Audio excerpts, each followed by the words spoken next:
Hello, friends, and welcome back to Stories About Entitled People.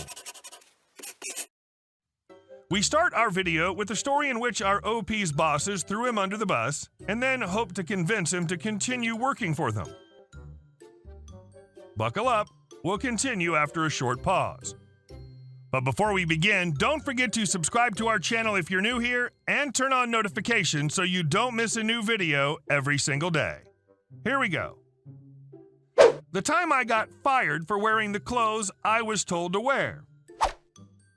Many moons ago during college, I had a crappy job at a now mostly defunct franchise coffee chain store.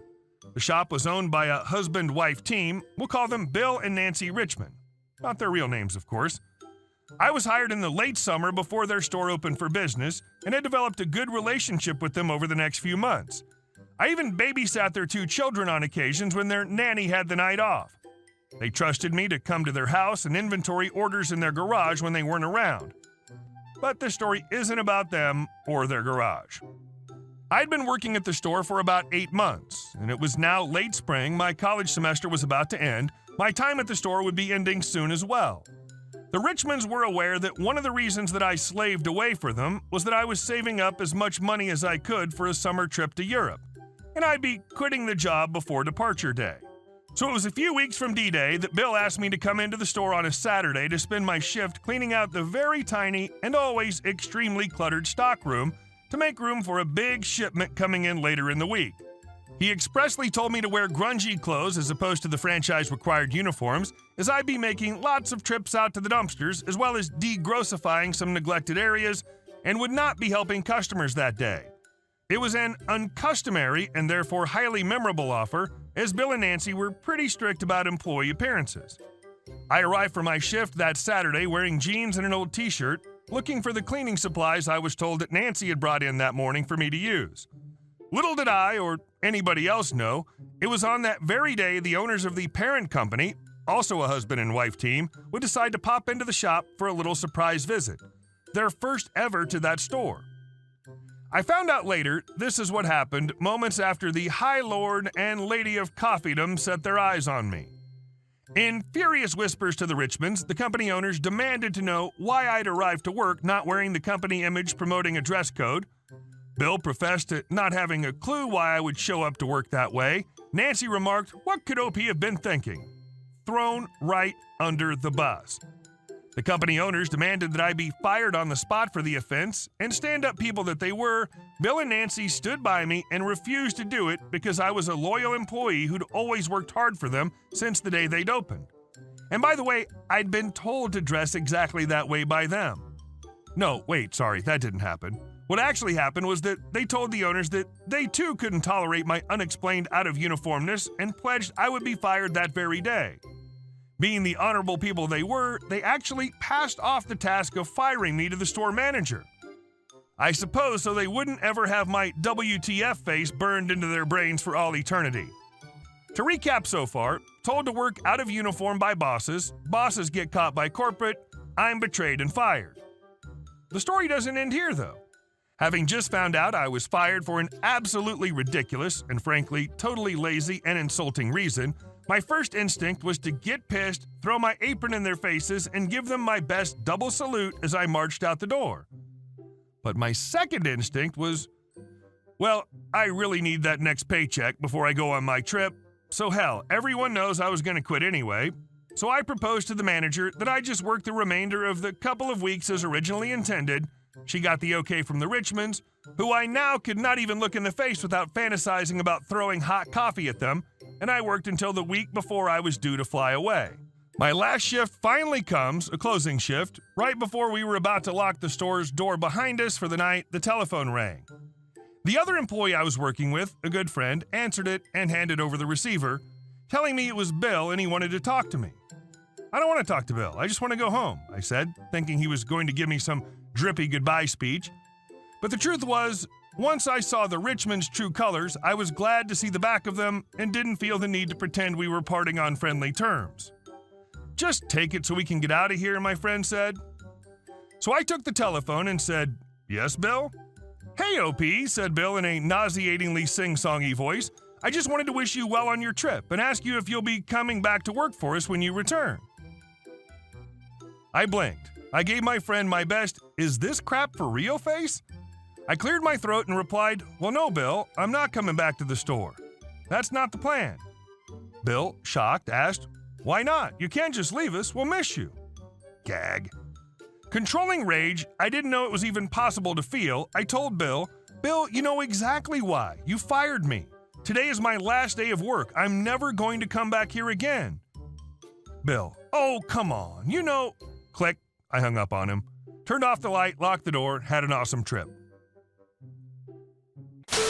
And our second story. Entitled Karen gets hurt because she doesn't listen. Okay, so I'm going back to work because it's finally opening back up after the virus, and that made me remember this story. Some of the moments of this are a little fuzzy as I was running on 3 hours of sleep that day. I work at a popular thrift store in Canada. When I was on maternity leave with my little one, I had to go into my store to buy some more baby clothing as he was just getting way too big for his younger clothing. I hate buying brand new unless it's on sale. So I was browsing some of the household aisles, hoping to add to my collection of weird and pretty pottery that I had started when on leave, when I hear a smash at the other end.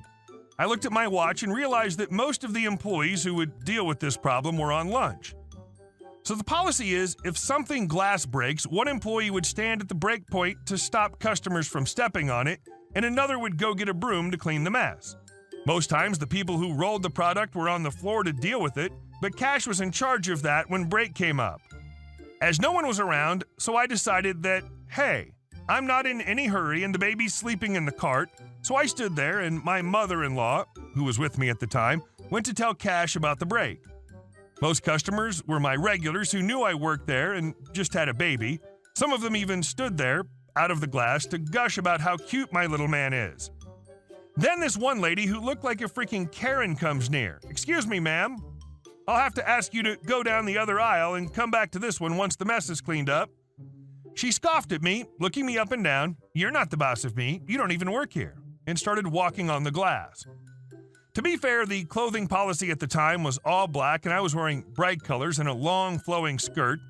They've since gotten rid of the all black policy, thank goodness, as I hate wearing dark colors. So I calmly said to the lady, "Please stop walking, ma'am. This glass could hurt you. And yes, I do work here. I'm just on leave with the baby." I motioned to him. "What glass? There's nothing on this floor," she said as she stopped to look on the shelves. She never even looked down. "I highly doubt you work here. You're just some entitled kid who has a baby way too young, and now you're trying to use it as a way to get free things." I was 23 at that point, 24 now. She went to walk away, and at that moment, this lady, if I can even call her that, freaking slipped on the glass.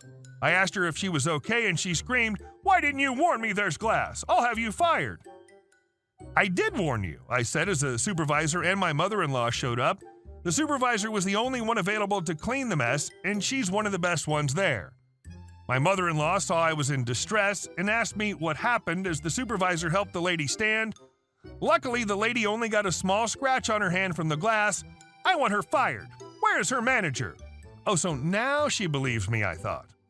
"I'm the manager on duty," she said to the lady. "What happened, OP?" As I explained to her what happened, the lady kept trying to butt in, but the supervisor kept holding one finger up to silence her. Another customer chimed in, "OP's telling the truth. I heard the whole thing. You can check the cameras to see that for yourself." Most customers know that employees can get in trouble if they try to help with other customers, so they stand out of it until now. "Thank you," the supervisor said to the nice customer, then looked at the lady. So OP decides to go above and beyond on her job when she's on maternity leave, when she's a customer herself, and tries to keep others safe. But you want her fired? Lady, you're crazy. OP did nothing wrong. The lady glares at me. She's lying. She wanted me to get hurt. That's why she didn't tell me about the glass. It was bright freaking green. You can't even miss it like you could clear glass. There's a witness, miss, and OP isn't the type to lie about these things.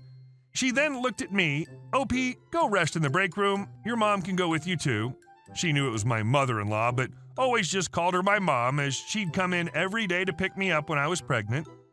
So from there, I thanked her and went to the break room where my coworkers fussed over the baby and got to take turns holding him as I rested and told them what happened. I don't know what happened to the lady, but I was given a $20 gift card as thanks for going above and beyond and doing my job even when I was off, and it actually paid for most of my items after my discount. The lady probably left as when I left the break room to continue shopping, as she and the mess were nowhere to be seen. The funny part is, housewares are not even my section of the store, so it wasn't even my job to do it. I just didn't want to see anyone hurt, and we're all trained to do it in case we're put in another area to help out. And our last story. My dad is the owner. Background. Long story short, 2 years ago, my white 50-year-old father bought a Vietnamese restaurant which we'd been going to for years. Every Wednesday, my father and I get together for lunch at his restaurant. On busy days, we'll walk in and clear off a table by the kitchen, which is usually covered in extra sauces and chili oils, and seat ourselves. This is also where staff sit when they eat on their breaks. On numerous occasions, we've had customers make snide remarks, tell us we cannot do what we're doing, etc. Usually not a big deal, and people hesitantly accept that my dad really is the owner, based on staff reactions. We have the occasional person who comes in and refuses to believe that a white guy can own a Vietnamese restaurant. I think my favorite one was when an Asian woman finally just accused my dad of bribing a waitress to get a table ahead of the Asian woman's party. Silly, I know. My dad just went, "That's exactly what I did. In fact, I bribe everyone here every week." The Asian lady didn't understand he was talking about paying out the staff's paychecks, but I was laughing my butt off. And our next story. 60 pounds for statements? I don't think so. I'm in the UK and I needed to get a year's worth of CC statements. They only allowed me to view them for the last 6 months online. I sent an email to them asking for a full year of statements. I got a letter back saying it would cost £10 per statement to print, so a total of £60. So I fired off a statutory access request, included the fee of £10. They now, by law, must produce a copy of all documentation they hold for me, including phone call transcripts and all statements.